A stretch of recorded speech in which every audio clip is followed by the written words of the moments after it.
Qué bien que vamos, ¿eh? Sospechosamente bien. ¿Será cierto? Ya lo, ya lo veremos en el parcial.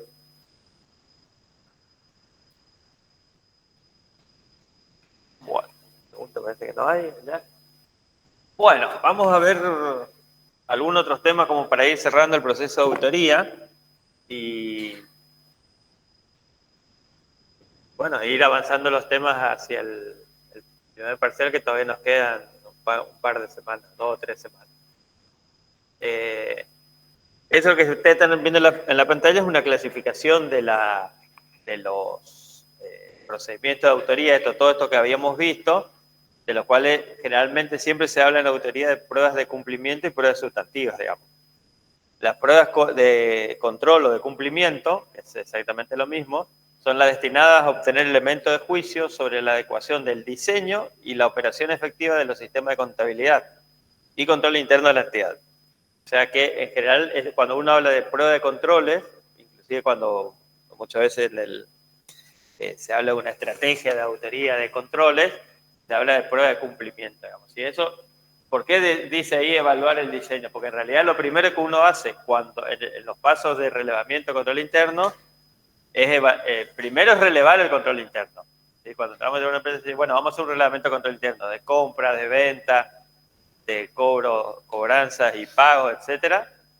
Hacemos un relevamiento. Ese relevamiento, cuando ustedes los miran en la filmina que tienen ahí en el aula virtual, de la parte de control interno, y en los apuntes también dice, son de 3 tipos, digamos, 3 formas de hacer relevamiento: mediante cursogramas, mediante cuestionarios o en forma narrativa, ¿sí?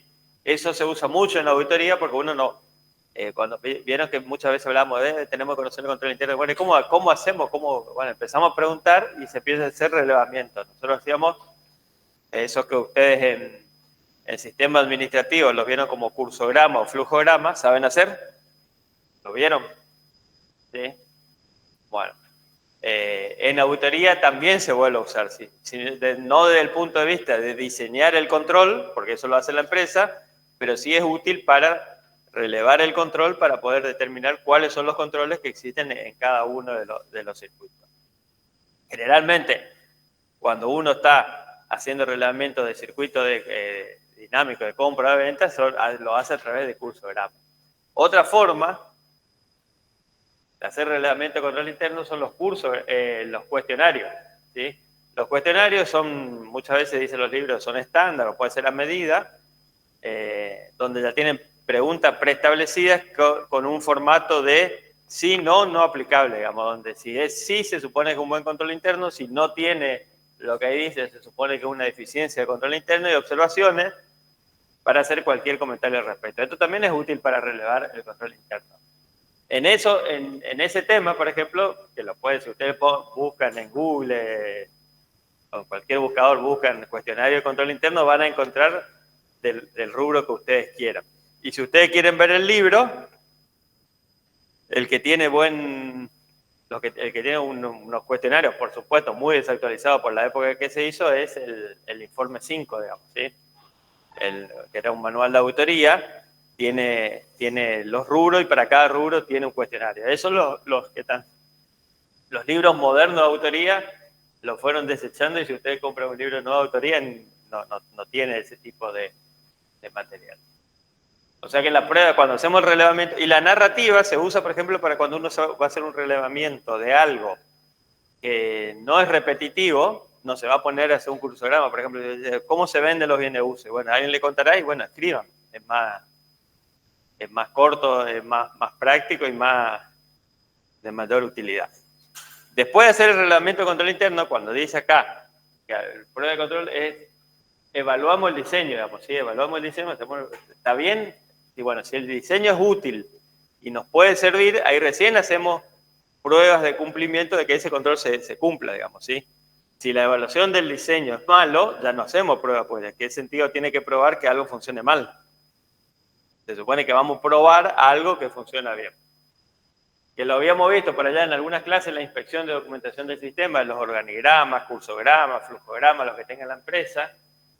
hacer prueba de reconstrucción, es decir, tomar algunas compras y hacer todo el procedimiento de compra, algunas ventas, hacer todo el procedimiento de venta o de pago, de cobranza, lo que ustedes quieran probar. La observación de determinados controles, que es la presencia y ver que se cumplen determinados controles, como habíamos dicho, por ejemplo, pesar una bolsa de harina. Y técnica de datos de prueba es utilizar datos ficticios en un programa para saber si el sistema calcula de la forma que se supone que calcula, digamos, ¿sí? Eso son pruebas de control y dentro de todos los procedimientos que nosotros vimos era lo que en la resolución técnica decía como paso 1. El otro tipo de pruebas que se clasifica son las pruebas sustantivas. En general, cuando hablamos de estrategia de auditoría, se dice, bueno, ¿qué estrategia de auditoría está haciendo el auditor? ¿Va a ser prueba de controles o prueba de sustantiva? En realidad no es que va a ser todo prueba de controles o todo prueba sustantiva. Una auditoría tiene un mix, digamos, inclusive vos podés ser de ventas, hacer prueba de controles y sobre las compras hacer pruebas sustantivas, digamos. Pero en realidad las pruebas sustantivas siempre se hacen también. Las pruebas sustantivas son las destinadas a obtener elementos de juicio sobre la existencia de errores significativos en los saldos y en las transacciones que contienen el estado contable. O sea, lo que estoy queriendo validar es el saldo de la cuenta caja, quiero validar el saldo de la cuenta mercadería, o quiero validar lo que se acumuló en la cuenta venta. Para hacer eso, tengo que hacer las pruebas sustantivas, que son todo el resto de las pruebas que nosotros vimos en el transcurso de las clases anteriores. Y ahí habíamos hablado de indagación, inspección ocular, revisar los registros con la documentación, confirmación directa, comprobación de matemáticas, etcétera, etcétera. Y también se incluye dentro de las pruebas sustantivas lo que habíamos hablado como revisión analítica. ¿Sí? ¿Qué van a hacer ustedes en una pyme? Van a hacer básicamente pruebas sustantivas, digamos. ¿Sí? No, las pruebas de controles son más para... Y una gran auditoría hace más pruebas de controles que pruebas sustantivas. En general se supone que una empresa con mayor estructura está mejor organizada desde el punto de vista de control interno que una pyme, digamos. ¿Sí? Y una pyme donde ustedes son contadores y auditores, lo más probable es que hagan pruebas sustantivas porque ya van a validar el saldo, digamos. En una auditoría un poco más grande siempre conviene hacer pruebas de control o de cumplimiento, que es en realidad hacia donde tiende la auditoría.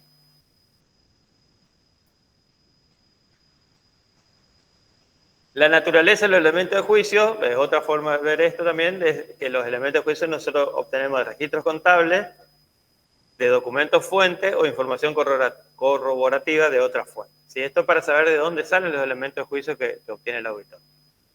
De registros contables, diario y subdiario, mayores, habíamos hablado, elementos de apoyo de la contabilidad, los documentos fuentes, habíamos hablado de facturas, remitos, recibos, nota de crédito, acta de directorio, asamblea, o de la información corroborativa de otras fuentes, como por ejemplo la confirmación escrita de terceros, las manifestaciones orales y escritas en la dirección, o sea, vamos corroborando de distintas fuentes.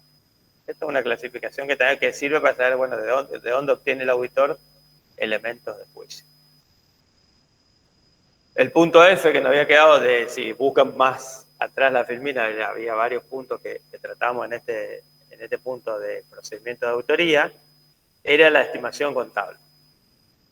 La contabilidad, como ustedes saben, es en gran parte basada en estimaciones contables, ¿sí?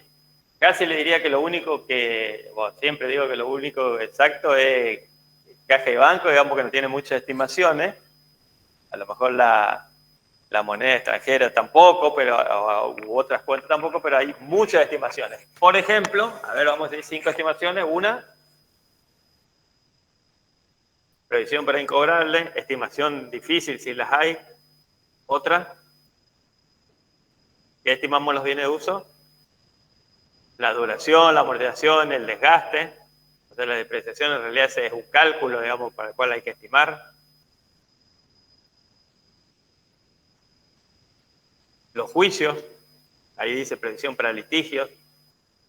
Las obligaciones para garantías, vieron que existe también una previsión para garantía otorgada. Y en el término de la contabilidad moderna dice el valor razonable, también un valor, puede ser muchas veces, es un valor estimado, digamos. Todas esas estimaciones, ya sea de incobrable, ya sea la bien de uso, no son estimaciones que tiene que hacer el auditor. La estimación contable es parte del proceso contable, por lo tanto es responsabilidad de la empresa hacer la estimación. Estoy hablando del punto de vista donde estamos hablando de una auditoría pura donde el auditor es un estudio contable y la empresa es la empresa auditada. Las empresas son las que estiman, realizan las estimaciones y el auditor es el que debe, iba a decir que debe auditar, digamos, que debe evaluar la razonabilidad de esa estimación, ¿sí? Ahora, vamos a una pequeña, mediana empresa en la que nos va a tocar a nosotros trabajar, vamos a hacer lo que vamos a hacer la estimación, digamos, o sea, no le vamos a decir a la empresa, calcular la depreciación que yo voy a revisar porque me van a mirar y me van a decir, ¿de qué está hablando Fabián? Digamos, o sea, acá nosotros hacemos la contabilidad y hacemos los cálculos de la presión. Por supuesto que cuando les toque ese caso, lo que tengo que hacer usted es explicarle a la empresa bien en qué consiste la estimación, que él es responsable, que ustedes le están haciendo el cálculo, pero él en definitiva el que tiene que aprobar y estar de acuerdo con eso, digamos. ¿Por qué? Porque el día de mañana, y un tema muy común, dice, no, el auditor, eso hizo el auditor, como que los estados contables fueran, o hizo el contador, como los estados contables fueran del contador. Y al empresario pyme le cuesta entender que en realidad ellos emiten los estados contables y el auditor, el contador lo que hace, le ayuda, por así decirlo, y entonces le ayuda a hacer la estimación, pero la estimación es una afirmación de los estados contables. ¿Se entiende? Difícil de hacerle entender a una pyme que eso funciona así, porque, no, el contador dijo que las predicciones las tal. No, yo te calculé, te mostré y te dije, bueno, mira, vos estás de acuerdo y eso es lo que se registró. En las grandes empresas, con una estructura un poco más compleja, ellos hacen la estimación y bueno, uno mirará si está de acuerdo o no está de acuerdo. El riesgo de error puede ser por complejidad y subjetividad, o sea, no es fácil, en realidad casi ninguna estimación es fácil. La previsión incobrable, que parece la más fácil, tampoco es fácil, ¿no? Es decir, ¿a partir de cuántos meses de antigüedad de deuda vamos a previsionar?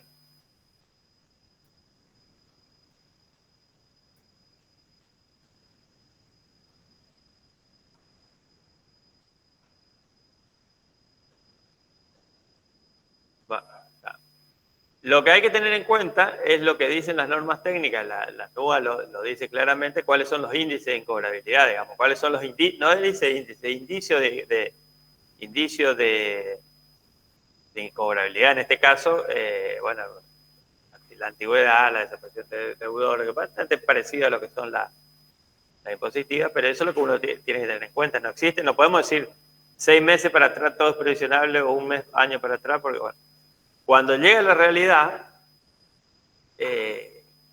empieza una gran discusión con la empresa, porque te dice, no, esto es cobrable, pero te debe 3 años. No, pero él siempre paga. Bueno, recuerde que tienen las circularizaciones, que tienen lo que se llama evolución posterior, porque tienen 3 meses hasta que están los estados contables a ver si en definitiva se cobró o no. Tienen el informe del asesor legal, tienen forma de comprobar, bueno, con todos los elementos, a ver si la previsión es razonable o no. Y después, bueno, estará en la discusión con la empresa hasta consensuar cuál sería la previsión, la estimación correcta, digamos, ¿sí? Si no nos ponemos de acuerdo, la empresa cree que la previsión tiene que ser 1 millón y nosotros queremos decir que es 2 millones y es irreconciliable, y bueno, tendrá que tener su efecto sobre el estado contable, digamos, ¿sí?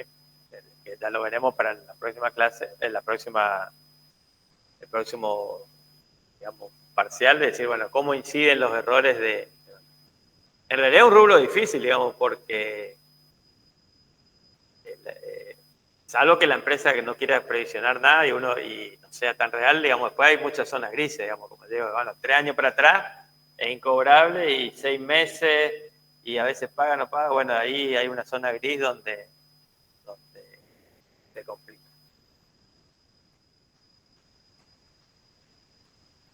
Bueno, y después, por ejemplo, la amortización es lo mismo, digamos, ¿sí? La amortización, la empresa puede decir que el bien de uso va a durar 10 años y nosotros podemos decir que va a durar 5.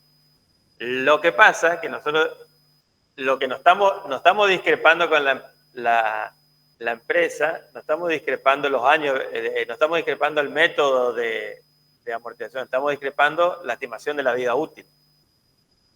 Y bueno, ahí es discutible, ¿sí? De todas maneras, si el auditor considera que son 5 años y la empresa amortiza en 10 y es irreconciliable de vuelta, va a tener su efecto sobre el estado contable. ¿Ah?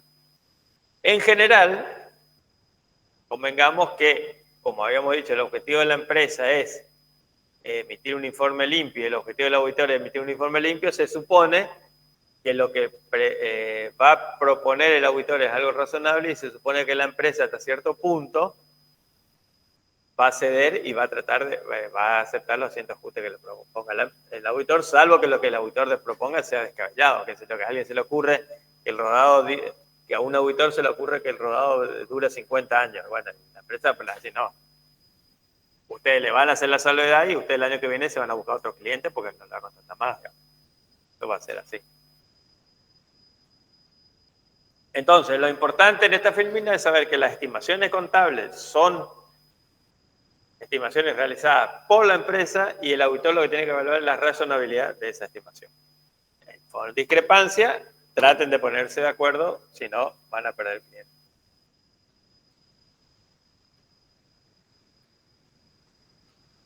Es muy difícil, digamos.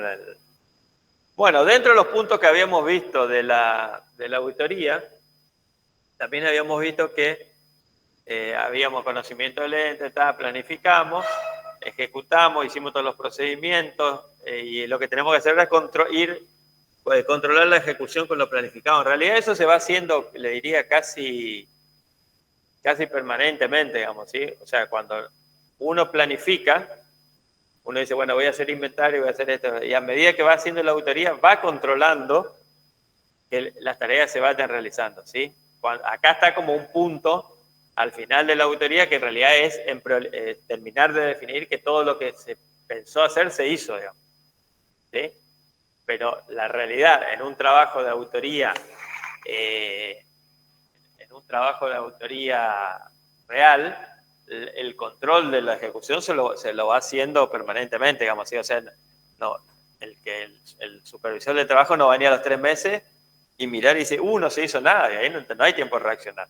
Entonces lo que va haciendo es por tiempo decir, bueno, a esta altura tendría que haber estado revisado la caja y banco, a esta altura tendría que estar revisado mercadería, después del cierre se tuvo que haber hecho el inventario, se tuvo que haber mandado la circulación, o sea, se va controlando permanentemente el cumplimiento de lo que se había planificado.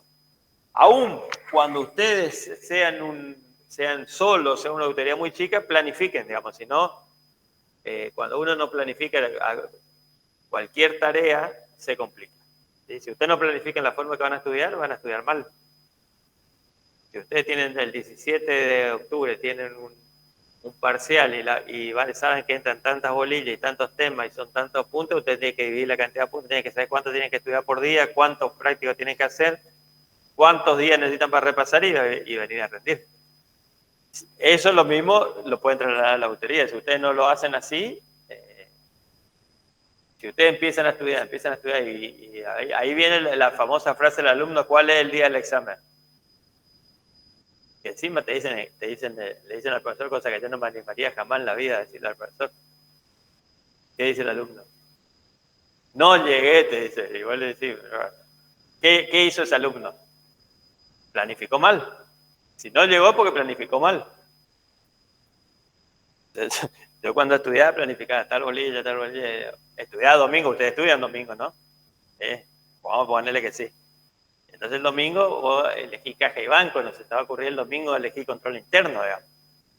Yo el domingo elegí control interno y en la 12 te pegó un...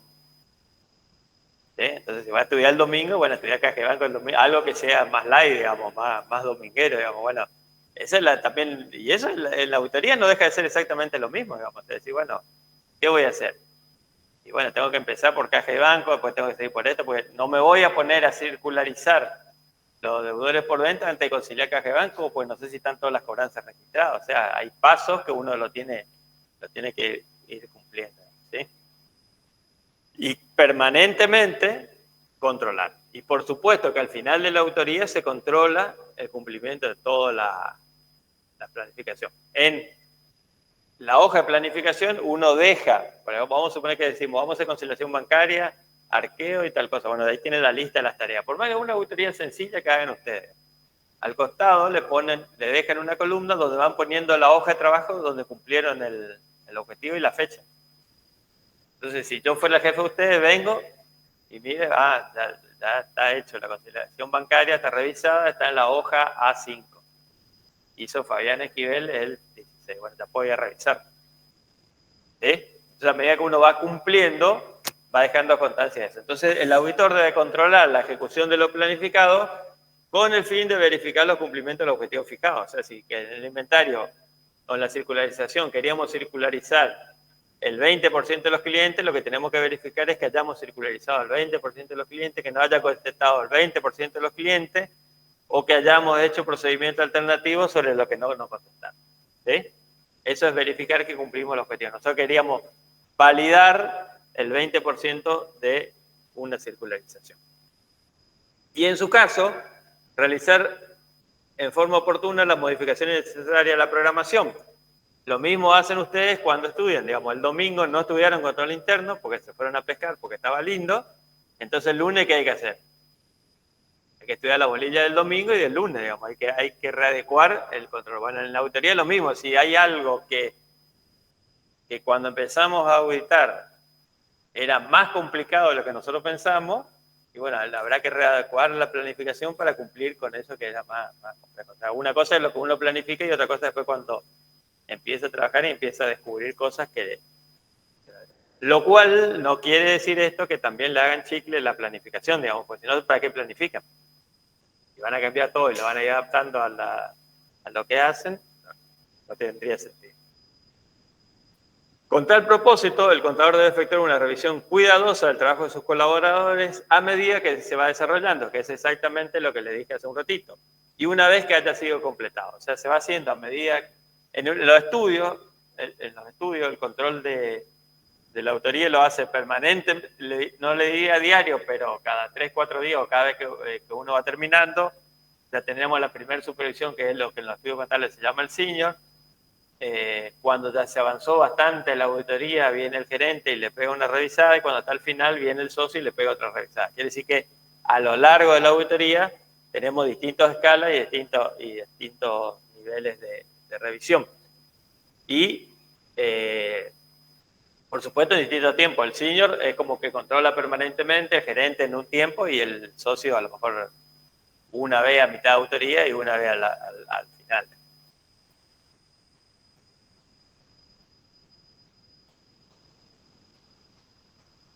Evaluar la validez de las evidencias obtenidas. Esto tampoco es como un paso a decir, si uno mirara, y por eso hago siempre hincapié en eso, no es que la auditoría son pasos y compartimientos estancos, sino que la validez en realidad lo vas evaluando a medida que vas obteniendo las evidencias, digamos así, no vas a esperar obtener todo y después que hicimos todo lo que teníamos que hacer, y cuando estamos terminando la auditoría, bueno, ahora vamos a evaluar si es válido, digamos, ¿sí? No. Es como una cosa que uno lo va haciendo a medida que va ejecutando los procedimientos. Evaluar la validez y suficiencia de los elementos de juicio examinados para respaldar el juicio del contador sobre las afirmaciones particulares contenidas en los estados contables. O sea, tenemos que evaluar la validez y la suficiencia. Para ello, el contador, utilizando su juicio profesional, lo cual eso es bueno, quiere decir que eso cada uno va a tener en cuenta si algo es válido o no, digamos, si es suficiente, o sea, si es válido, si sirve para lo que ustedes querían, lo van a evaluar ustedes, y si es suficiente en la cantidad necesaria de evidencia que ustedes necesitaban para persuadirse de que eso estaba bien, o que era razonable, mejor dicho, también va a depender de su juicio profesional. Por suerte dice de acuerdo al juicio profesional. Lo que tiene que desarrollar ustedes a lo largo de su carrera es un juicio profesional adecuado, digamos, ¿sí? Ejemplo, no pueden, vamos a suponer, la cantidad de evidencia, como dice, solo la carta de gerencia, no dice más nada. Ah, no, mi juicio profesional me dice que si la carta de gerencia está bien, ¿sí? El juez va, truc, preso, no van a pasar ninguna. O sea, cuando habla del juicio, es algo en función también de las normas de auditoría, digamos, no es algo, el juicio, si bien depende de nosotros en definitiva, es en función de un marco que son las normas de auditoría. Si no, cada uno podría hacer lo que quiera.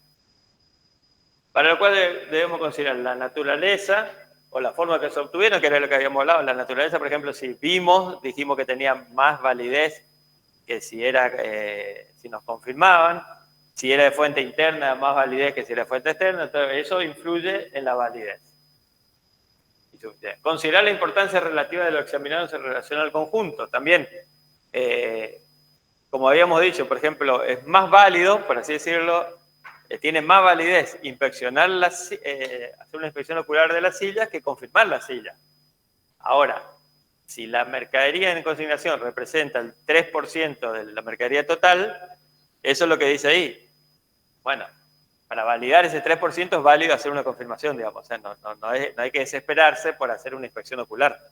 Entonces, la validez también va a tener en cuenta cuál es la importancia de lo que ustedes están queriendo probar. ¿Entiendes?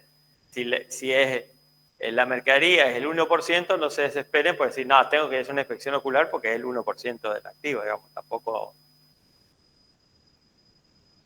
Y lo tercero que uno tiene que tener en cuenta es valorar si los riesgos de incorrección material han sido reducidos a un nivel aceptablemente bajo en las circunstancias. Es decir, bueno, lo que yo hice, ¿bajó el riesgo de que esté mal? ¿Sí? Si yo hice un arqueo de fondo, ¿bajó el riesgo de que la cuenta fondo esté mal? ¿Sí o no? Sí, porque ahora ya sé si hay plata, ya sé si hay gastos, ya sé si falta, ya sé si sobra. Con lo cual el riesgo se redujo. En ese caso casi le diría un nivel 0, pero en general a un nivel, lo que dice ahí, uno tiene que bajar a un nivel aceptablemente bajo. Que yo haga una inspección ocular, ya sé que las existencias que tiene la empresa registrada coinciden con las reales. Si yo hice una inspección ocular, yo sé que la existencia que tiene la empresa son exactamente iguales a las reales.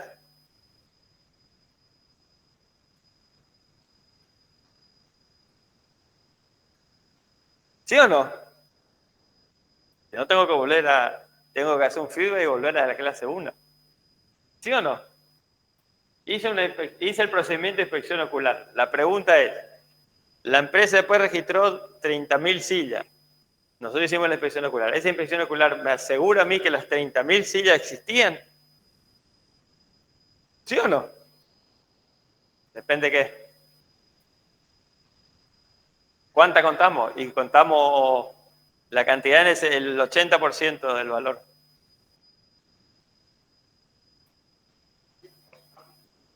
Es razonable. Nada le va a asegurar todo, porque los objetivos de los procedimientos de autoría no es asegurarse que coinciden y que son exactos, es que la cantidad de sillas que están ahí razonablemente son las que existirían en el inventario.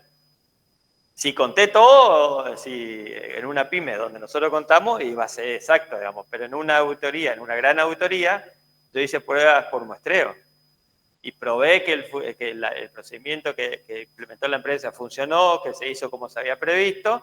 Hice una prueba de una muestra. O sea, ¿puedo decir que esto coincide exactamente con esto? No, pero sí puedo asegurar que debe ser razonablemente la cantidad que existe. O sea, que reduje el riesgo de incorrecciones a un nivel aceptablemente bajo. Si yo no hago el inventario, reduje la cantidad que existe. ¿Está libre de incorrecciones de esa? No, si no hice nada, no sé si es mucho, o sea que el riesgo sigue siendo alto. ¿Sí? Entonces les muestro en el arqueo estaríamos casi seguros, exacto, digamos, con una seguridad casi absoluta.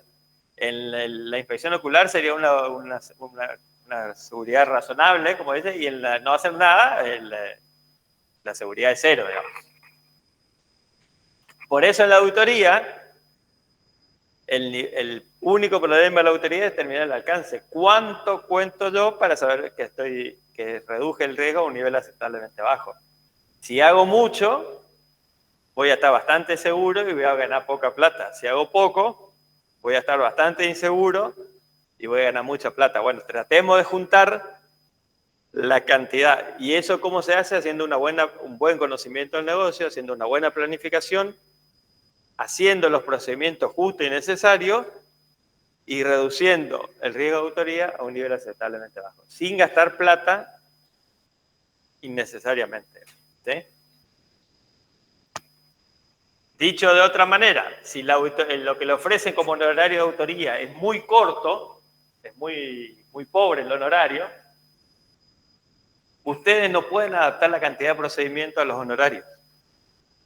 Si es poco, ustedes lo mismo van a tener que decir que los estados contables son razonables. Lo que no pueden hacer es ajustar la cantidad de procedimiento a los honorarios, porque estarían asumiendo un riesgo demasiado alto. Entonces, si el honorario es bajo, no agarren el trabajo. Eso es fácil de decirlo, ahora fácil, no sé si se ve fácil hacerlo, digamos. ¿Sí? Pero lo que no pueden decir es, cuando un juez le diga, no dice el inventario, no, pero si me iba a pagar el mínimo del consejo, eso no me alcanza ni para el colectivo. Eso es lo que no pueden hacer. ¿Se entiende? O sea que la cantidad de evidencia no va en función de los honorarios que ustedes van a cobrar.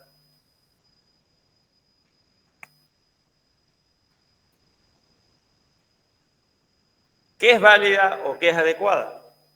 Dijimos que teníamos que hablar la validez y la eficiencia. La validez de los elementos de juicio es la medida de la calidad de la evidencia de autoría, es decir, su grado de pertinencia y su grado de confiabilidad o competencia para sustentar una determinada afirmación. La relevancia o pertinencia se refiere a la conexión lógica con la finalidad del procedimiento de autoría o su pertinencia al respecto, en su caso con la afirmación que se somete a comprobación. Y la fiabilidad o confiabilidad o competencia de la información que se utilizará como evidencia de autoría y por lo tanto la propia evidencia de autoría se ve afectada por su origen y su naturaleza, así como por las circunstancias en las que se obtiene, incluido cuando sean relevantes los controles sobre su preparación y conservación. Vamos a traducir esto al castellano, digamos, ¿sí? Es válido cuando es pertinente y es confiable. Pertinente es decir, yo quiero verificar cuál es el objetivo de la autoría. Verificar que el rodado sea de propiedad de la empresa. ¿Sí? Procedimiento de autoría e inspección ocular. Los resultados de la inspección ocular permiten determinar la propiedad del bien. No. ¿Determinar la propiedad del bien es un objetivo de la autoría? Sí. ¿Hacer una inspección ocular es un procedimiento de autoría? Lo que no es pertinente a ese objetivo. Dicho de otro modo, no todo sirve para todo. Si yo quiero probar la propiedad del bien, tendré que ir a ver, voy a tener que ver el título, el 08, el comprobante de compra-venta del rodado. ¿Sí? O sea que no todo sirve. La relevancia o la pertinencia es que sea pertinente para lo que ustedes están queriendo probar. ¿Se entendió? Lo mismo podríamos decir de los bienes de cambio, lo mismo podemos decir quiero probar la evaluación del saldo de caja. El arqueo es un procedimiento pertinente para verificar la evaluación del dinero en caja.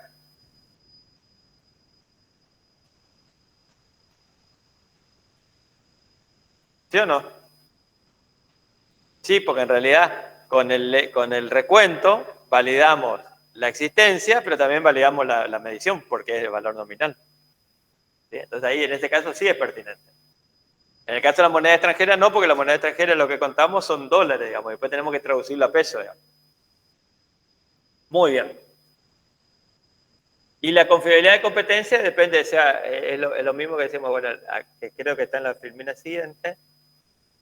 La confiabilidad se ve influenciada por su fuente, si es interna o externa. Entonces, la pertinencia va a ser, primero, que cumple el objetivo, y segundo, que a ver cómo obtuvimos, digamos. Si es fuente interna, es una validez, si es fuente externa, tiene otra validez. En general, que es lo que dice por ahí, tiene mayor confiabilidad lo de fuente externa, digamos, ¿sí? Se supone que tiene mayor confiabilidad de fuente interna. Y por la naturaleza, o sea, por la naturaleza de lo que obtuvimos, visual, documental u oral en ese orden, digamos. O sea, lo visual, lo que yo veo, cuando fui y conté las 100 sillas, nadie me va a sacar de la cabeza que hay 100 sillas, digamos, porque yo la vi. Documental es que si analizo una factura de venta, bueno, te llevo a la conclusión que hubo una venta porque está la factura, digamos, y está el remito. Y oral, si me dice la empresa me dice, no tengo ningún préstamo, y bueno, está bien, me servirá para alguna cosa, pero no para mucho, porque ahora después si en la carta de gerencia incluye un párrafo que dice que no tiene otros préstamos más allá de lo registrado en la contabilidad, bueno, ahí ya tiene otro significativo, pues ya pasa a ser algo documental. ¿Sí? Entonces, por un lado, ya sabemos lo que es la validez de los elementos de juicio válidos y obtenidos. Ahí tienen toda una indicación de cuál tiene más validez que otra, cosas, que son generalidades, no quiere decir que siempre sea así, digamos. La suficiencia es la cantidad de elementos de juicio que resulte persuasiva para sustentar la conclusión del auditor. Inspección ocular, ¿cuánto vamos a contar? Circularización, ¿cuánto vamos a circularizar? Vamos a ver documento de gasto, ¿cuánto dentro de la cuenta, gasto de representación, cuánta documentación vamos a ver? Eso es qué cantidad de evidencia necesito yo para concluir que una cuenta está bien, que un rubro esté bien, o mejor, vamos a repasar que una cuenta sea razonable, que el rubro sea razonable y que los estados contables sean razonables. ¿Cuánto tengo que auditar? Globalmente es lo que se conoce con el nombre de alcance de la auditoría. Y es el problema que yo le decía, ¿cuánto van a auditar? Y bueno, en la planificación, en la determinación. O sea, vieron que el otro día habíamos hablado de que cuando vimos los papeles de trabajo, el autor de esos papeles de trabajo determinó una materialidad. ¿Sí? ¿Se acuerdan o no? Que decía materialidad 1000. Que él iba a investigar todo lo que sea mayor de 1000. Sí, mayor de 1000. ¿Está? Si ustedes establecen una materialidad muy alta, van a auditar poco. Si ustedes establecen una materialidad muy baja, van a auditar mucho. O sea que lo que le va a priori, lo que ya le va a determinar el alcance de lo que ustedes van a auditar es la materialidad que ustedes definan. Por eso es importante en las grandes autoridades determinar, bueno, en definitiva, ¿qué es significativo en esta empresa? Y bueno, en esta empresa va a ser 50.000 pesos. Si yo pongo 50.000 pesos hoy es nada, digamos. Si yo pongo 50.000 pesos hoy, tengo que revisar hasta la docena de facturas, digamos. ¿Sí? Ahora, si yo pongo, vamos a revisar todos los mayores de 50 millones, ya va a quedar mucho fuera del análisis. Entonces, a priori, ustedes ya saben cuál va a ser el alcance de la autoría, porque que va a estar en función de la materialidad, de lo que ustedes consideren en la planificación que va a ser material. ¿Sí? Si yo ustedes están auditando gastos de representación y yo le digo, ya, cuando determiné la materialidad de la autoría, le dije 10.000 pesos material y van a revisar todas las facturas. Si yo le dije 2 millones material, bueno, van a revisar 10 facturas. ¿Sí? Entonces, eso que parecía un trámite, ya cuando dijimos como tercer paso, determinar la importancia relativa, tiene importancia el proceso de auditoría porque le va a determinar qué cantidad de evidencias es la que ustedes van a necesitar para concluir que los estados contables son razonables.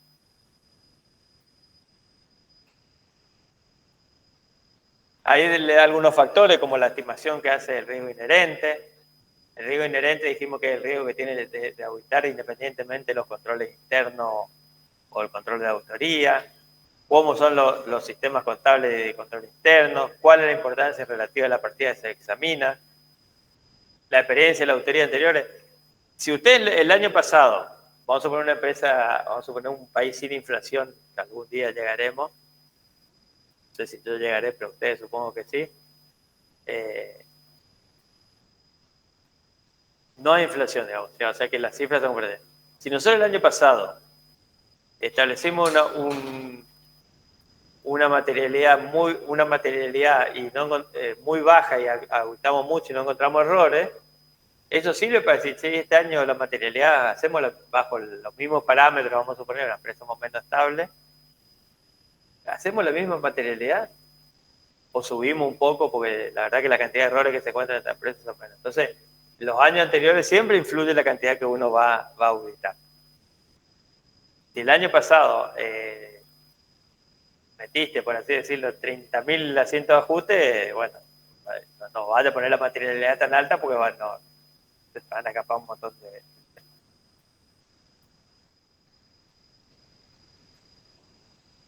El riesgo y la suficiencia, en realidad, bueno, eso ya lo hablamos, es decir, la cantidad de elementos que uno va a auditar en función del riesgo. Ahora en la auditoría se habla mucho de auditoría de riesgo, auditoría con enfoque de riesgo, lo van a encontrar hasta el cansancio. En realidad siempre fue así, pero como que no se le llegaba a dar ese nombre, pero ustedes, cualquier artículo moderno, cualquier cosa, la auditoría está en el enfoque de riesgo, o sea, ustedes van a hacer procedimientos de auditoría siempre y cuando han detectado un riesgo de incorrección material. No lo hagan. Yo les decía, si ustedes tienen una empresa que tiene tesorería, tiene fondos fijos, tiene caja, tiene recaudación a depositar, el departamento contable le suele hacer controles mensuales, la auditoría interna le suele hacer controles sorpresivos, y bueno, ¿cuál es el riesgo que eso esté mal? Mucho menos que si, o sea que hasta podríamos darnos el lujo, por así decirlo, de no hacer el arqueo. Salvo que el auditor interno, Dios quiere que no haya ninguno acá, que el auditor interno sea un abogado, digamos, bueno, entonces ahí sí vamos a hacer el control, pero si la auditor interno fue un alumno de Fabián Esquivel, estudió auditoría, aprendió, hace bien los procedimientos, ¿cuál es el riesgo que eso esté mal? Mucho menos que una empresa que maneja el tesorero, nadie le hace arqueo, no hace control y no tiene auditoría interna. En ese caso el riesgo es más alto. Entonces, la relación riesgo y suficiencia va a ser decir, bueno, y el enfoque de riesgo es decir, hagan procedimientos de auditoría siempre y cuando hayan detectado algún riesgo. Si no, no gasten. No gasten esfuerzo ahí. El costo de la evidencia también es difícil de definir, o sea, decir, estos son principios generales que después de difícil de aplicación. ¿Qué es caro, qué es barato en la auditoría, digamos, ¿sí? Indudablemente, por así decirlo, hacer el esfuerzo de ir a tomar un inventario que represente que un depósito de la empresa que tiene a 1.000 o 2.000 kilómetros, vamos a suponer, para decirle algo, en Tucumán. Si es Tucumán, le tengo que decir, pues no me voy en el colectivo, son como 300 horas de viaje, digamos, le tengo que decir, dame avión, me tengo que hacer avión, ir hasta allá, gastar, son 4 pasajes, hotel, todo, para ir a auditar el 1% de la mercadería. Así que no. O sea, no tiene relación el costo y el esfuerzo con la evidencia que voy a obtener.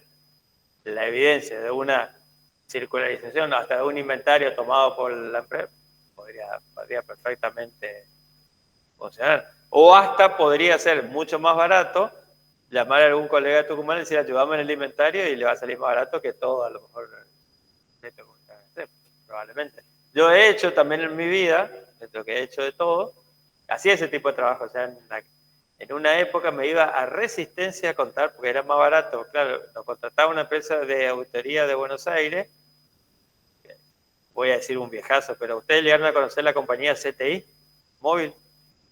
¿Sí? Bueno, me quedo tranquilo si conocieran, pero calculo que no, porque no. Antes, claro, era. Y antes eso era CTI Norte y CTI Sur, digamos, antes de cuando empezó. Y yo me iba hasta, o sea, nosotros nos contrataban para ir hasta Chaco a contar. Entonces yo me iba a contar el Motorola, el Nokia, el el otro, hacia el inventario y mandaba a Buenos Aires. Que le salía más barato que se ve que mandar a alguien de allá a.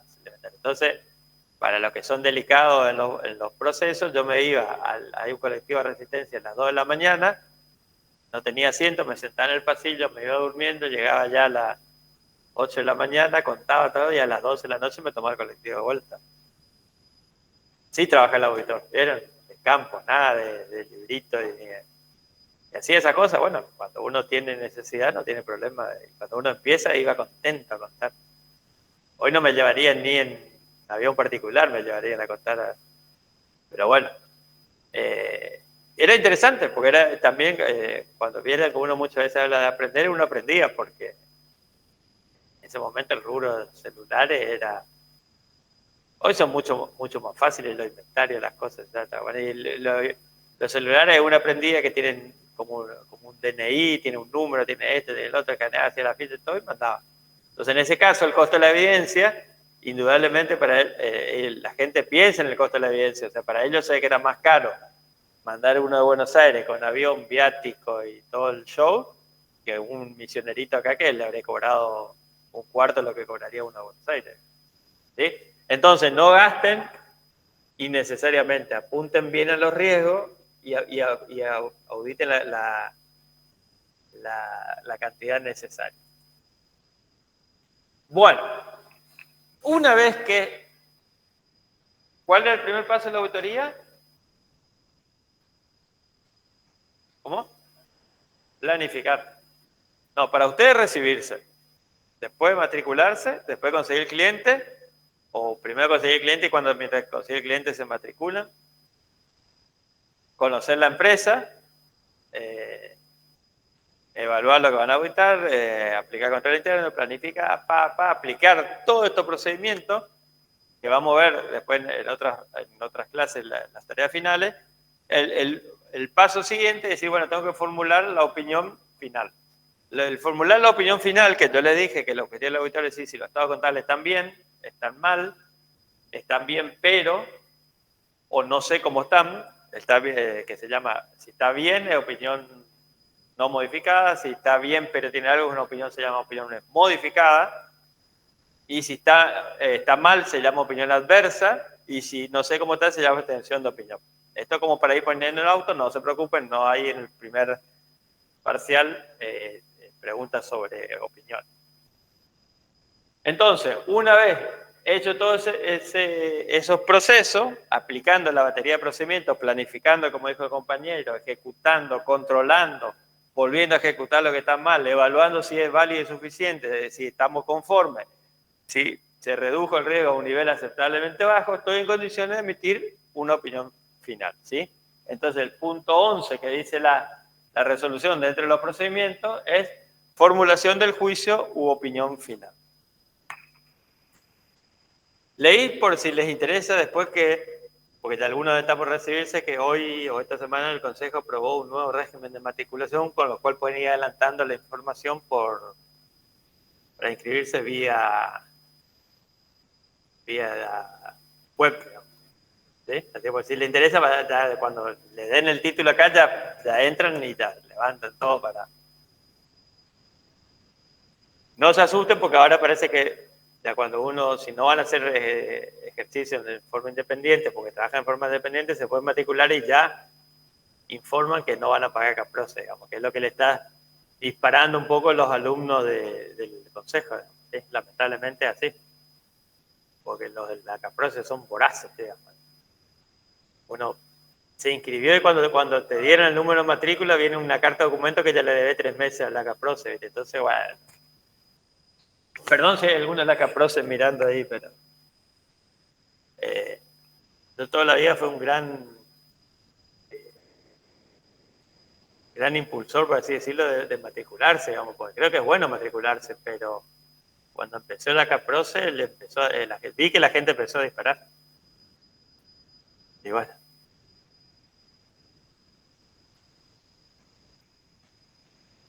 Triste noticia, soy vitalicio. Pago. Es más triste que hace como 10 años que no pago. Un día yo pagaba y me fui al consejo y le digo, mirá, no me llega más la cuota. Le digo, no, contar usted ya de vitalicio. No sé si alegrarme porque no voy a pagar más o entristecerme porque estoy viejo, le digo, pero bueno. No sé cuánto está el consejo ahora. No es caro.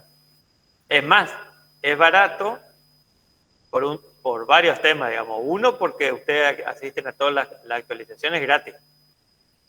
Y hoy cualquier curso está a 30.000, 40.000, 50.000 pesos. Y ustedes pueden anotarse en todo lo que quieran y no pasa nada. Hacen como yo, digamos, se inscriben en todo y si quieren mirar, miren, y si no quieren, le tienen el material. Y si no, miran la filmación. Y eso solo nomás ya paga la matrícula. Eso solo. Y después tienen, que es la parte importante que por la cual todos estamos estudiando acá, que es la Olimpiada.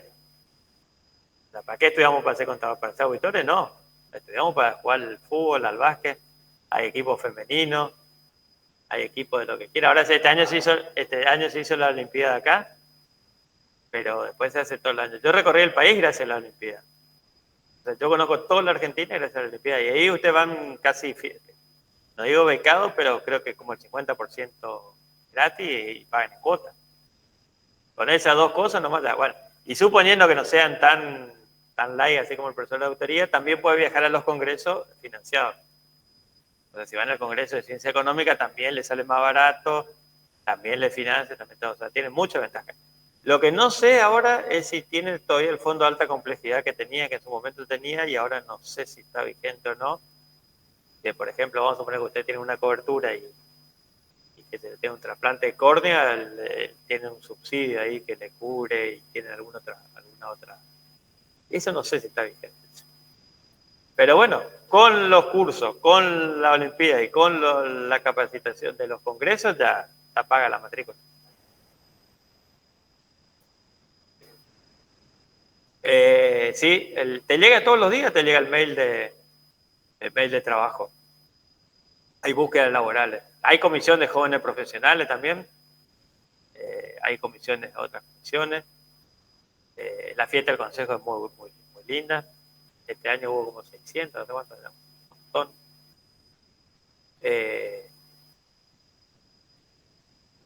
Y ahí en los laborables pasan, y son muy lindos los trabajos, porque dice búsqueda, joven profesional. ¿Qué significa eso? Poco sueldo. Cuando te pongo busco un joven profesional, dice, bueno, funciones, que tenga carnet, o sea, que te quieren mandar manejar no sé a dónde. Y después es sencillo, y requisito, que sepa impuesto, contabilidad,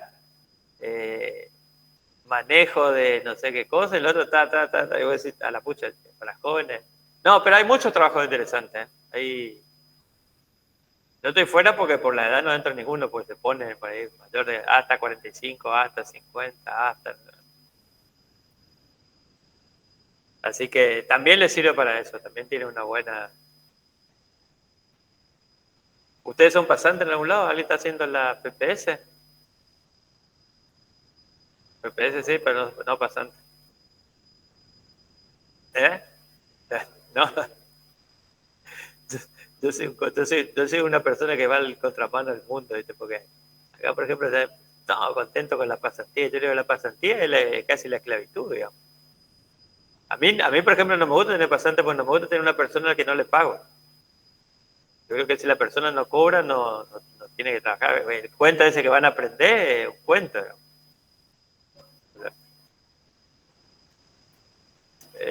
Hay algunas que son pagas, pero para el colectivo, digamos.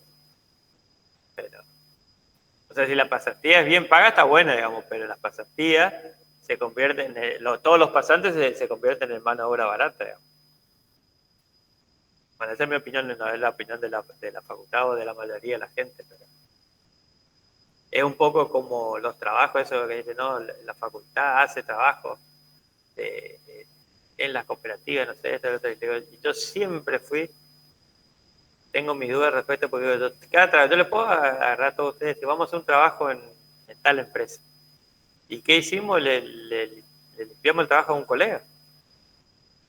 O sea, si la empresa necesita que pague, digamos, hay en el medio gente capacitada para hacer trabajo, nosotros le vamos a hacer gratis, con el cuento de que vamos a aprender. Por eso yo voy a contramano al mundo, pero bueno.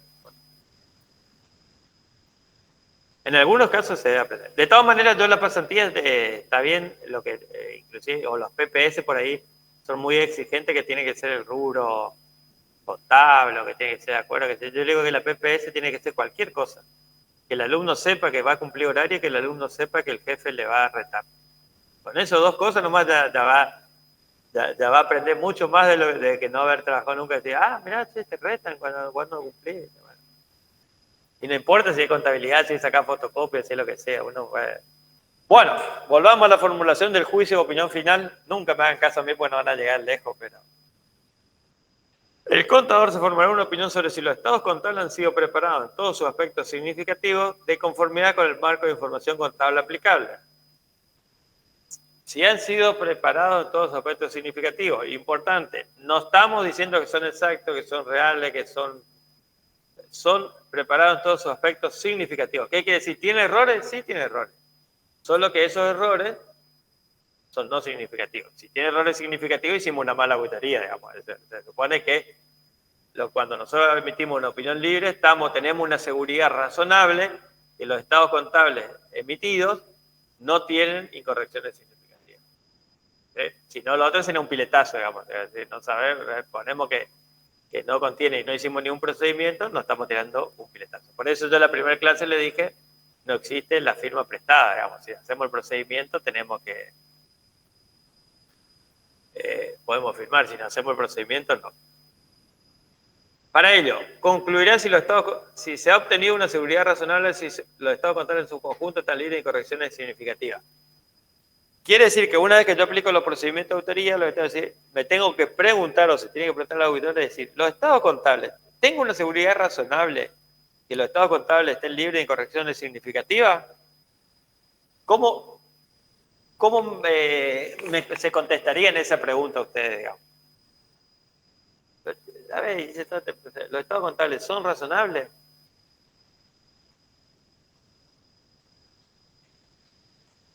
Y fue un poco la acumulación de todo lo que hicimos. Decir, bueno, hicimos inspección ocular, sí. Hicimos circularización, sí. Hicimos circularización de vuelo por venta, sí. Hicimos circularización de esta, registramos esto, hicimos lo otro, hicimos control interno, hicimos... Llegamos, por eso cuando hablamos de papeles de trabajo, cada papel de trabajo llega a una conclusión. ¿La caja estaba bien? Sí. El rubro caja de banco estaba bien? Sí, era razonable. ¿El total de activos corrientes estaba bien? Sí, era razonable. ¿El total de activos sí? Bueno, sí. Entonces, llegado a este punto, decimos sí. La verdad que estoy bastante seguro, o en los términos que dice la resolución, tengo una seguridad razonable que los estados contables en su conjunto están libres de incorrecciones materiales. Lo que vamos a ver, creo que ya también para la segunda parte de la materia, pero lo vamos adelantando acá para que ustedes tengan un panorama completo de la auditoría, es cuando habla del marco de información contable. Anteriormente, la auditoría de estado contable solo permitía un marco, por así decirlo. O sea, el marco de información contable aceptado eran las normas contables. Si una empresa, que era una compañía de seguro, hacía la contabilidad bajo las normas de ese ente regulador, y esas normas diferían de la contable, nosotros le decíamos que los estados contables estaban mal. Ah, pero si yo lo hice conforme, sí, pero esas no son las normas contables. Entonces él decía que estaban mal. Cuando se eliminó la resolución 37 y ya se pasó a la 37, dice, no, pará, vos podés opinar sobre un marco razonable, que en general son las normas contables, o puede ser las NIF, si ustedes quieren, las NIF para PYME, o las NIF, o básicamente las normas contables, o pueden emitir un informe sobre un marco de cumplimiento, se llama, que el marco de cumplimiento es el marco que establece un ente regulador. Yo le hago el más sencillo, después van a ver que todo eso es un palabrerío un poco más complejo, digamos, pero para que nosotros ubiquemos. Entonces decir, si yo vamos a suponer EMSA, hace un estado contable bajo el ente de regulación de empresa de energía, no le puedo decir que está mal. Le puedo decir que cumplió las normas de ese marco de información. ¿Se entiende?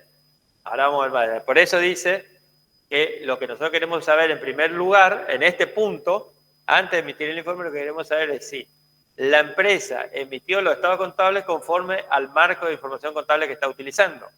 Ese marco de información contable que ustedes van a ver en el 99,99% de sus casos es las resoluciones técnicas vigentes. O sea, casi le diría las NUA. ¿Sí? En algunos casos se van a encontrar con que la empresa utiliza otro marco de información. Por ejemplo, puede ser la compañía de seguro, la superintendencia de salud o lo que sea. ¿Sí?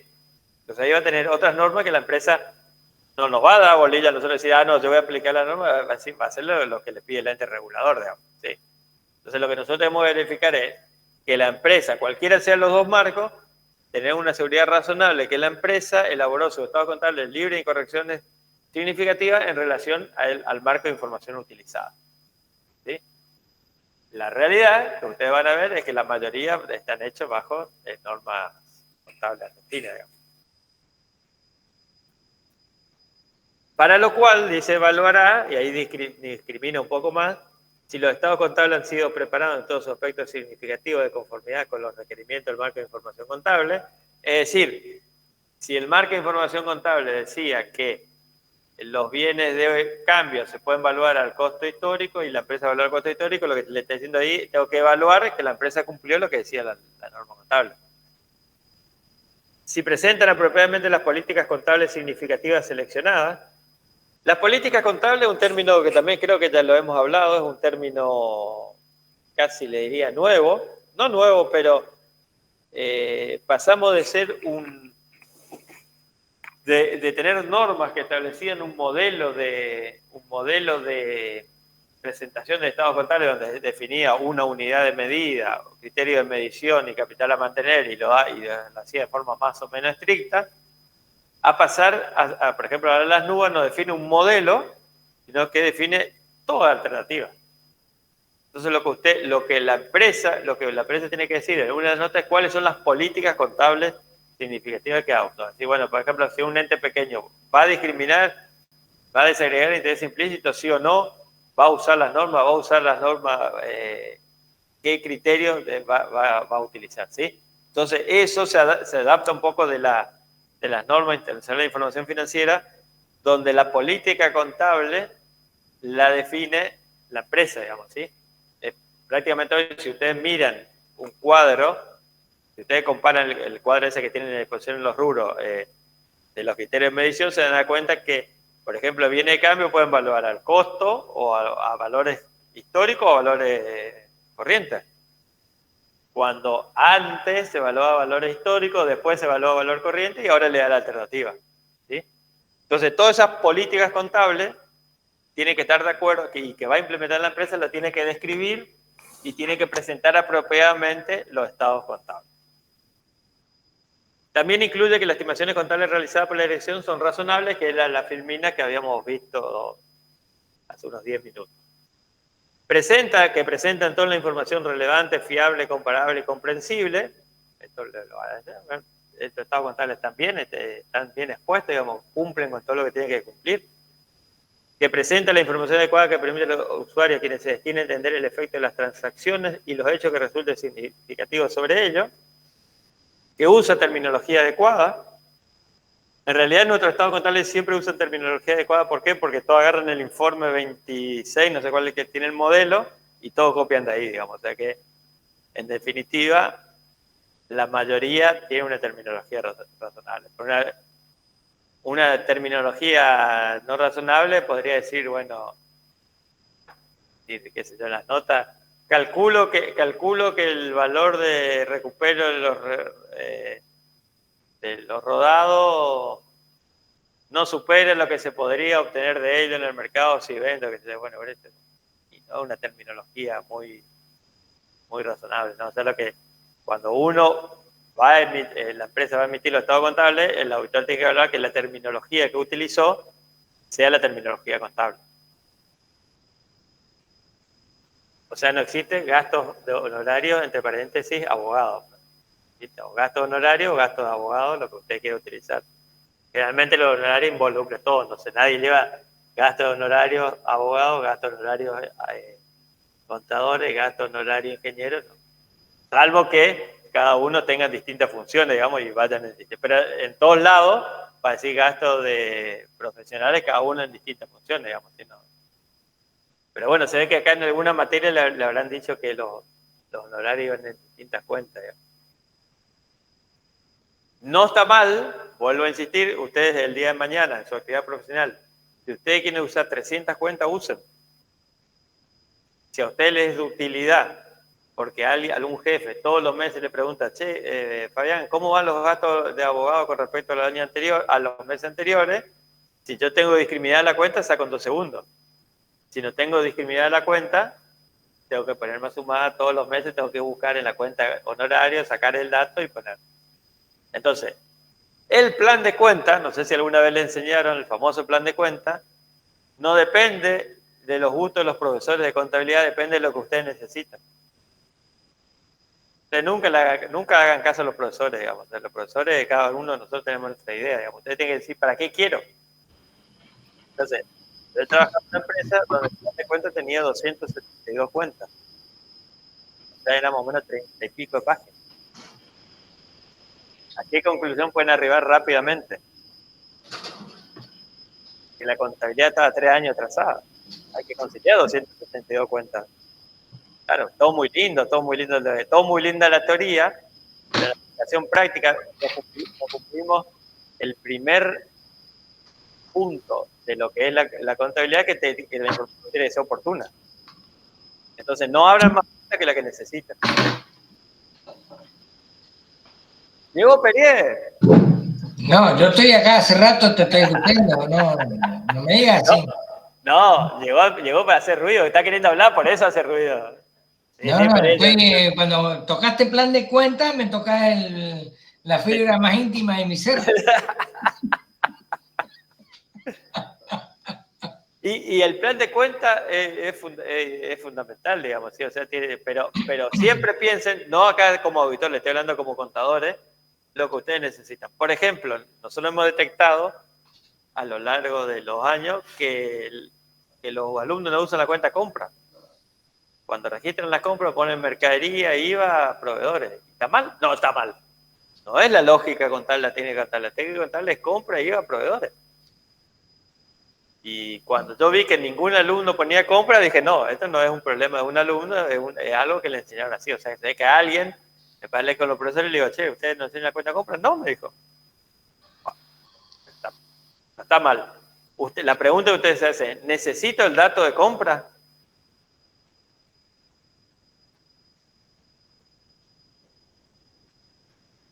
¿Y qué te responden? Al cierre del ejercicio, cuando hace el asiento de determinación de costo, desaparece la cuenta compra, que es de movimiento, y la cuenta compra queda en cero. Entonces la pregunta es, ¿para qué querés la cuenta compra? ¿Y la respuesta cuál sería? ¿Cómo? ¿Qué costo? Claro, y eso te saqué el costo y de ahí se la siente, la cuenta quedó en cero. Pero, ¿qué diferencia había entre haber acumulado las compras en la cuenta compra y haber acumulado las compras en la cuenta mercadería? Y es lo mismo, la cuenta mercadería va a ser el saldo de esa cuenta mercadería, va a ser el saldo inicial más compra, con lo cual le resta la existencia final y tener el costo de la mercadería vendida. Entonces la pregunta es, ¿para qué quieren la cuenta compra? ¿Para qué quieren el monto de la cuenta compra? ¿Cómo? Agarra la cuenta compra, le resta el saldo de apertura y ya está. La cuenta compra se utiliza porque en realidad en los estados contables hay un anexo, que es, como dijo la compañera, la determinación del costo de venta, que hay que poner compra del ejercicio. O sea que si ustedes acumulan las compras en una cuenta compra, ya tienen el dato. Nada más que para eso. Lo otro tampoco es tan difícil porque agarran el saldo, le cierran la apertura y ya está, pero digo más técnicamente, y cualquier libro de contabilidad le va a acumular las compras en la cuenta compra, porque el dato de la compra sirve para determinar la forma que dijo la compañera o para armar el balance. O sea que en realidad es útil. ¿Está mal lo otro? No, no está mal. Mientras vos obtengas los datos y expongas los estados contables, está bien. Si ustedes tienen 10 cuentas de honorario y después en los estados contables ponen una sola cuenta de honorarios profesionales, que está en lo que se llama el cuadro 1, no sé si ahora en las nuevas cosas, pero era el cuadro que acumula por función y gasto, que se suele jornales, cargas sociales, amortizaciones, honorarios. Usted acumula las 4 cuentas, está bien, pero ustedes van a tener 4 cuentas siempre y cuando a ustedes eso les sirva para información interna o les sirva para que alguien le pregunte. Pero no abrir cuentas por abrir, porque después termina no siendo la información oportuna. Cuando más cuentas se tiene, más difícil es conciliar. Ya es más difícil imputar y más difícil conciliar, digamos. Pero bueno, no hay una fórmula. El ejemplo, Fabián, el ejemplo más claro es la cuenta banco y el movimiento de los extractos bancarios, de los bancos en general. Tenemos cerca de 200 conceptos detectados de distintos bancos que le llaman comisión por mantenimiento de cuenta, comisión por mantenimiento de saldo deudor, comisión por acuerdo por descubierto, comisión por emisión de chequera, comisión por, no sé, se me ocurre ahora consulta de cheques, cuando van más. Comisión por contestarle al auditor. Sí, también, ¿viste? O sea, entonces, directamente una cuenta que se llame gasto bancario, no vamos a tener 70 cuentas que representen cada uno de los gastos, no tiene sentido. O sea, justamente el objeto de las cuentas es, ¿qué es? Digamos, el concepto de la cuenta es, representan reunir conceptos que son homogéneos, que son, que se pueden agrupar, que representan de alguna forma información para la toma de decisiones. Yo no, ¿para qué le puede servir a una empresa, por ejemplo, desagregar la cuenta banco en 60 cuentas con todos los conceptos que tenga? ¿Sí? No tiene sentido. Sí, sí. A ese extremo, no a ese extremo, pero, por ejemplo, nuestros predecesores, el antiguo profesor de auditoría, diría, cuando la palabra, él se quejaba porque los alumnos usaban IVA crédito fiscal y IVA débito fiscal. Está mal, Fabián, me dice, ¿por qué? Le digo, no, porque es como usar cuenta corriente débito y cuenta corriente crédito, digamos. Y en realidad es una cuenta corriente. Y la cuenta corriente de IVA es una, digamos, es IVA débito, IVA crédito, y la diferencia es ese depósito, te queda a favor. Y bueno, digo, así nos enseñaron de primer año, le digo, no venga a complicar y todos seguimos haciendo así. Pero en realidad piensen, ¿por qué no ponen en una sola cuenta? Es lo mismo, si en definitiva lo que van a exponer es el saldo. Pero bueno, por eso les digo, la cantidad de cuentas depende de la utilidad que ustedes le van a hacer y lo que necesiten para exponer el estado contable. O sea, por ejemplo, no podrían, no sé, pero por ejemplo, no podrían hacer una sola cuenta que sea sueldo. Podrían, ¿no? Sueldo y cargas sociales podrían poner en una sola cuenta. Pero si ustedes para el estado contable necesitan separar sueldo de cargas sociales, ya después tienen que separar a mano, digamos. Entonces, siempre es más fácil unir que separar. Eso es lo que tienen que tener en cuenta. Bueno, eso es el punto de vista contable. Bueno, ahí por ejemplo, diste en la tecla en la cuenta, digamos, ¿viste? Ahí, con un ejemplo específico. ¿Qué me importa a mí si yo el sueldo que le pago a Juan, a Norma, a Juliana, o a Sofía, o a Pedro, o a Luis, digamos, y tengo 600, o a lo mejor tengo 55 empleados distintos, ¿sí? A mí me interesa saber cuánto pago de sueldos en general, no poner el sueldo de cada uno. Sueldo de Juliana, sueldo de Sofía, sueldo de Pedro, sueldo de Juan. Sino que pongo sueldos y jornales, nomás como una cuenta de gastos. ¿Cuál es el gasto? Sueldos. Sueldos, el total de sueldos, no el sueldo de cada uno. Es decir, cuánto me cuesta cada uno me resulta intrascendente e insignificante para la toma de decisiones, no es una información irrelevante, te diría, y no es pertinente. Pero sí me interesa saber cuánto pago de sueldos en general, global.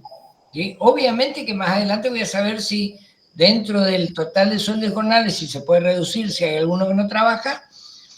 Y bueno, como empresario veré, pero yo quiero saber el total de sueldo. ¿Qué es, cuál es el total de sueldo para mi empresa, por ejemplo? ¿Sí? Y para un tercero, ¿qué utilidad tiene saber cuánto es de sueldo y cuánto es de cargas sociales? Ah, le maté.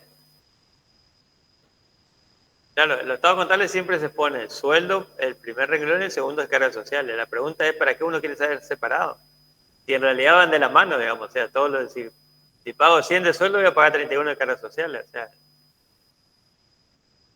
es casi como que siempre se considera un comentario nomás, de ese piensen en su casa y sí, en general siempre se pone sueldo y cargas sociales, pero digo, es útil no, ese dato. es buena la acotación, casi ni haría falta discriminar.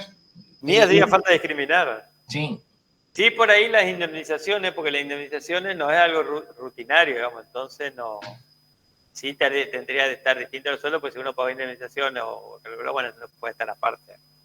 Bueno, con todo eso, con todo ese trabajo que hicimos, que dijimos que ahora tenemos una cierta seguridad, el auditor tiene que emitir una opinión. Lo del marco de en esta planilla, lo que dice, lo que está explicando, que también lo vamos a ver en el segundo parcial, pero pues, conviene ya ir un poco metiéndonos en el tema, era ¿qué va a opinar el auditor? Cuando el auditor opina con el marco de las normas contables profesionales, opina sobre la razonabilidad. Dice, los estados contables son razonables, los estados contables de tal empresa son razonables en función de las normas contables profesionales argentinas. ¿Sí? Yo puedo opinar sobre la razonabilidad, porque acá ahí después dice todo con palabras, pero yo nunca les pregunto tanto eso, pero por lo menos para que ustedes entiendan, se supone que los estados contables, el marco de información elaborado por nosotros mismos, que somos los contadores, es un marco razonable, digamos, de presentación razonable de información contable. Por lo tanto, cuando yo hago una auditoría, concluyo que los estados contables son razonables en función del marco de control. Pero cuando existen marcos de cumplimiento, o sea, como yo le explicaba, marcos de organismos de control que difieren significativamente de las normas contables profesionales, después van a encontrar un montón de palabrerío, pero no se preocupen que generalmente no hay preguntas de ese estilo, pero sí es interesante entenderlo. Yo no digo que los estados contables son razonables, que la información contenida en los estados contables son razonables. Digo que, como dice por acá abajo, opino, no me permite opinar sobre la presentación razonable. Entonces lo que yo digo es que los estados contables fueron confeccionados de acuerdo a ese marco de cumplimiento. ¿Sí? O sea que no digo son razonables, sino que digo fueron elaborados en función de las normas establecidas por los organismos control. Esto es para el caso, en el hipotético caso que le vaya a tocar a una empresa que no elabore estados contables bajo normas contables profesionales, cosa que en la vida común y por lo menos en sus primeros 35 años de profesión no le va a tocar el otro caso, pero sí después más adelante lo pueden ver.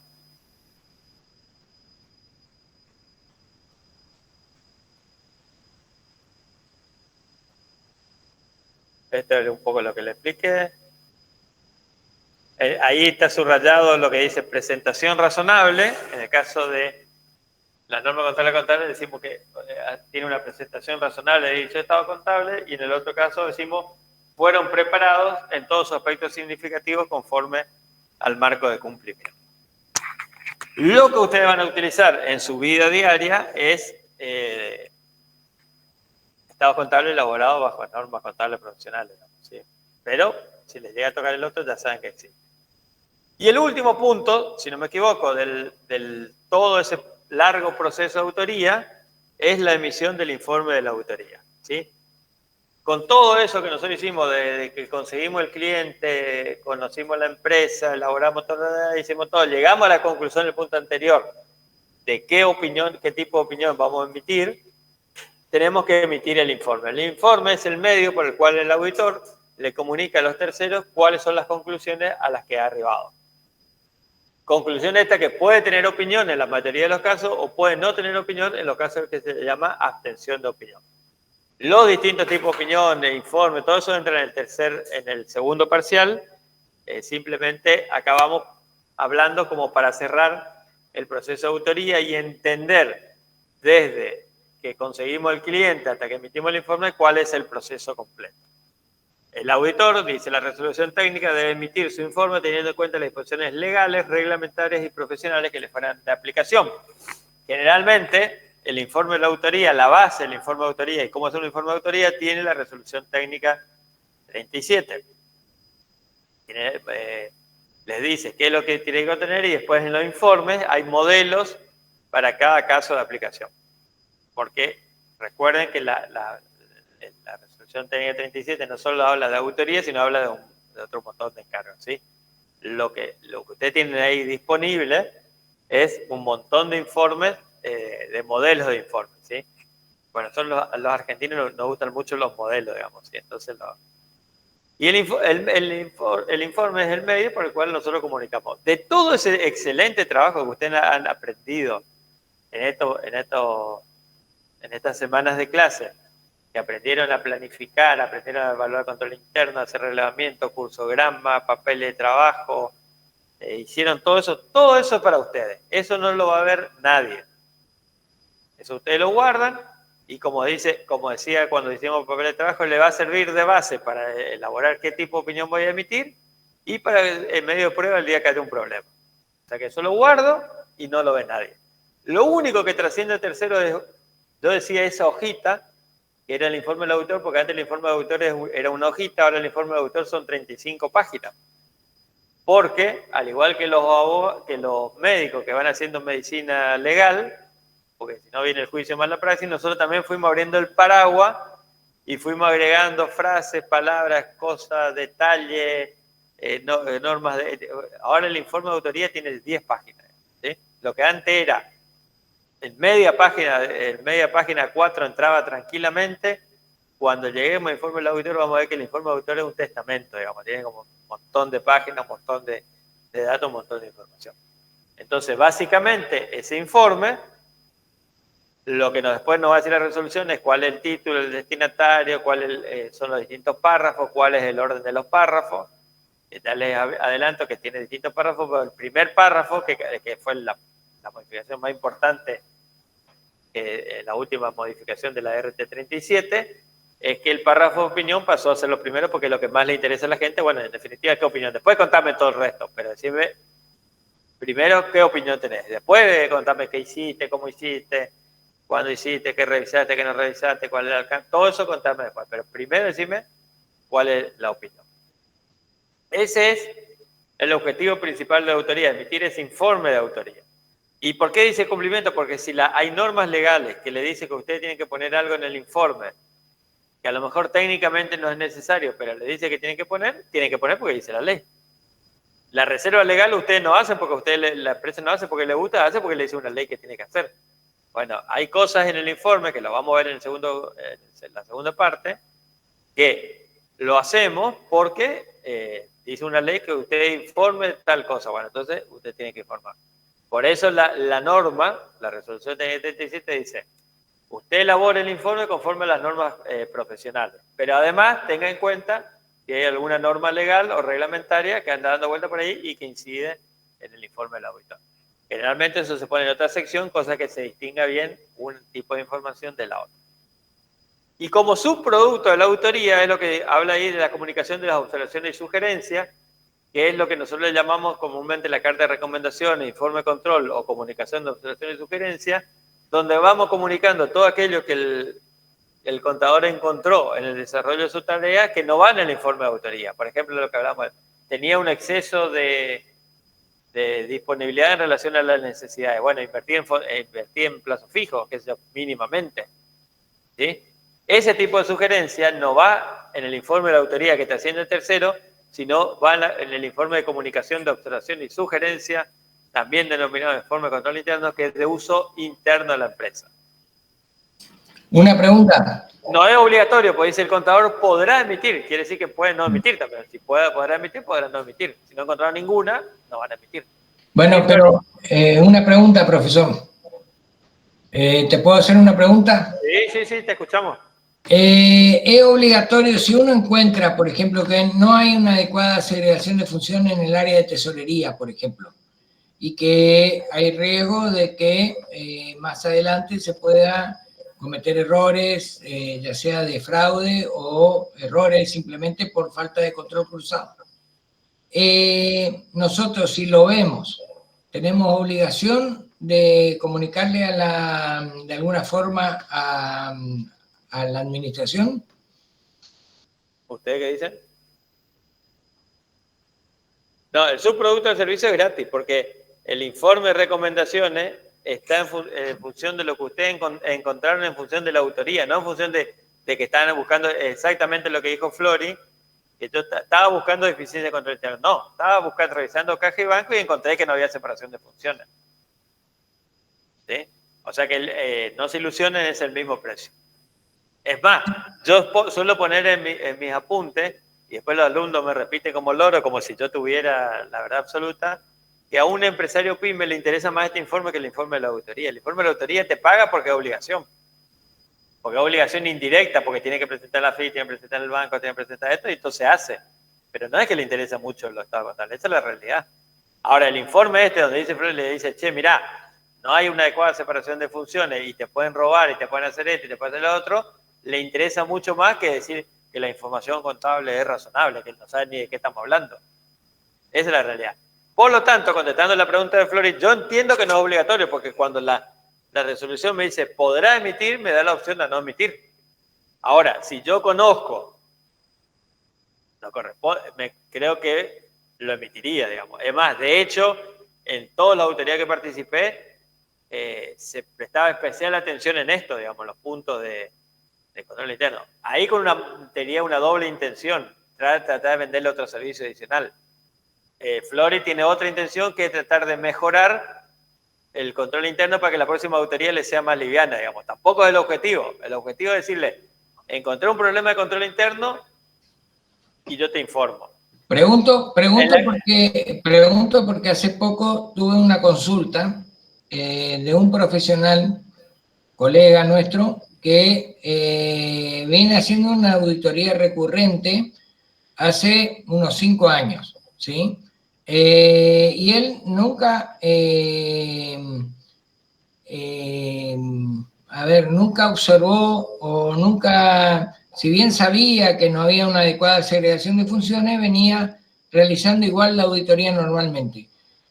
Ahora saltó que la que estaba a cargo de la tesorería, digamos, hacía una maniobra con los cheques, de alguna forma, porque tenía toda acumulada en ella el registro, la conciliación, la emisión de cheques, y resulta que de alguna forma los cheques entraban con otro importe y ella los arreglaba de alguna forma.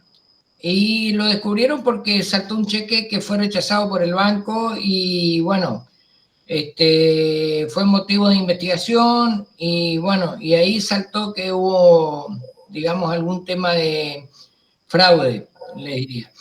El auditor venía haciendo la auditoría hace 5 años ya y sabía de alguna forma que no había la segregación de funciones y nunca la había comunicado. ¿Tiene alguna responsabilidad en ese fraude? Negligencia. ¿Nunca lo comunicó? Claro, en realidad él tranquilamente puede decir, no, yo nunca vi, con lo cual, bueno, va a perder cliente, obviamente. No tiene obligación, o sea, dos cosas, no tiene obligación de ver todas las deficiencias. Si la vio, tampoco tiene la obligación de informar, yo entiendo que debe informar, que conviene informar, que es útil que informe, después el cliente que haga lo que quiera, digamos. Pero si vos sabés de una deficiencia, vos tenés que tomar, y vamos a suponer, decidiste no comunicarle, lo que vos tendría que haberle pasado era el fraude, porque él tendría que haber, en ese caso, auditado mucho más que si hubiera separación de funciones. Tendría que haber tomado otros recaudos, digamos. Entonces, ese es el problema. Le pasó por no, sabiendo el que estaba mal, no tomó los recaudos necesarios para que no le pase. Pero tampoco es la obligación. Yo la verdad que creo que correspondía, y te diría en los términos del código de ética, de brindar un buen servicio, de comunicar al cliente lo que se conozca, todo que le correspondía informar. Lo que no le corresponde es buscar la solución. Eso está fuera del alcance de la auditoría. O sea, hay cosas que son fáciles, como en este caso, pues el presidente Flori le puede decir, bueno, mira, he detectado que la misma persona que lleva los fondos es la que concilia y la que registra.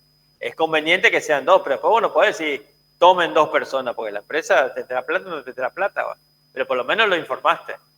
Pero después hay casos más difíciles donde uno detecta que hay un error, pero no es fácil la solución. Pero uno comunica y ellos sabrán a quién contratarle o tomar las medidas pertinentes para solucionar ese error. Pero no nos corresponde a nosotros dar la solución. Si la solución es fácil, la sugiero. Si no es fácil, recomiendo el estudio del tema. Punto. Me saco el tema de encima. ¿Sí? Así, Pérez, que yo creo que si sumamos poco de código de ética, todo le correspondía informar.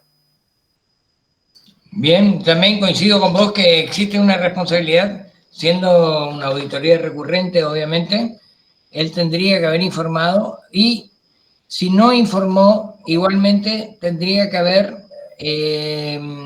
profundizado, le diría, el alcance de todo lo que serían las pruebas sustantivas para verificar que no existan problemas, digamos, justamente en validar, digamos, el saldo de la cuenta bancaria ahí. Exacto. Ahí Mauricio en el chat pone algo interesante que yo le había traducido al castellano. Pueblo chico, infierno grande, digamos. Y hicimos una tarea de esa magnitud y le pasó eso, ese empresario se va al Pirapitá el domingo, el sábado se va a jugar al gol con Perier y reparte que Fabián no la avisó y la afanaron. Somos un pueblo, nos gusta o no nos gusta, seguimos siendo un pueblo. Digamos. O sea que no hay razón para no hacer un trabajo, si, es más, habiendo visto, digamos, si no lo vimos, bueno, no lo vimos, que no estaba en el objetivo del trabajo, pero si lo vimos, está mal no informar porque todas las consecuencias, como dijo Flori, que les robaron y que encima van a hablar mal de nosotros, como dice Mauricio, hubiéramos informado. ¿Sí? Con lo cual, porque eso es lo que dice en definitiva el Código de Ética cuando dice brindar un adecuado servicio profesional. Yo creo que acá, por ahí la resolución podría haber dicho, deberá emitir en los casos que conozca. En el marco, entonces ya le obliga a la auditora, no sé por qué dice podrá. Yo podrá, entiendo que podrá y no, o no podrá. ¿Sí?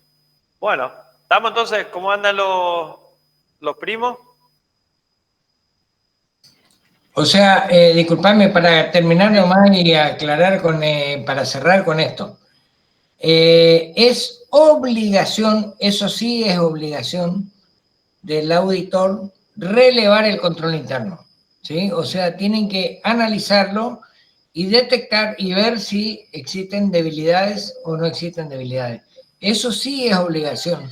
Y eso ya lo decía la resolución técnica 7 directamente, lo dicen las NIA y lo vuelve a decir, digamos, la RT37 y está, ¿viste? O sea, hay que analizar el control interno, hay que analizar las debilidades y bueno, lo que encontramos o no lo encontramos, bueno, eso si lo comunicamos o no ya queda a criterio de cada contador, pero cómo actuamos en consecuencia si encontramos, ya sí es una responsabilidad nuestra. ¿Y qué hicimos nosotros a posteriori una vez que detectamos esas debilidades? Para ver si pudimos de alguna forma, ¿cómo gestionamos ese riesgo? Es el tema. Hemos detectado el riesgo y después, ¿qué hicimos para gestionar ese riesgo? ¿Viste? Esa es nuestra responsabilidad. Y obviamente que la responsabilidad va a caer directamente en nuestra relación con el que nos contrata. ¿Sí? En este caso que plantea uno tiene dos posibilidades. Uno, hacerse no vi y morir con el no vi. Y la otra es, si está demostrado, si el otro sabe que vos viste y no le informaste, y van a un juicio, así como nosotros ponemos a favor nuestra vez la doctrina, toda la doctrina nos va en contra, digamos, porque todo el mundo dice que hay que informar. Y es mal, ahí dice podrá, pero casi se interpreta podrá en los casos que existen, pero yo creo que podría haber puesto deberá y era más claro, pero bueno, la realidad es que hay que informar, digamos. Bueno, muy interesante el caso Perier, es real. Yo creo que hay que informar todo. Siempre un informe, tengan en cuenta el problema, el ejemplo, porque ustedes no pueden poner, por ejemplo, la empresa no hace separación de funciones no hace separación de funciones. Ejemplo, en tesorería, fulano de tal hace fulano de tal. Segundo, la opinión del encargado del sector. Porque cuando vos sacás el informe de la auditoría y después decís, che, mirá,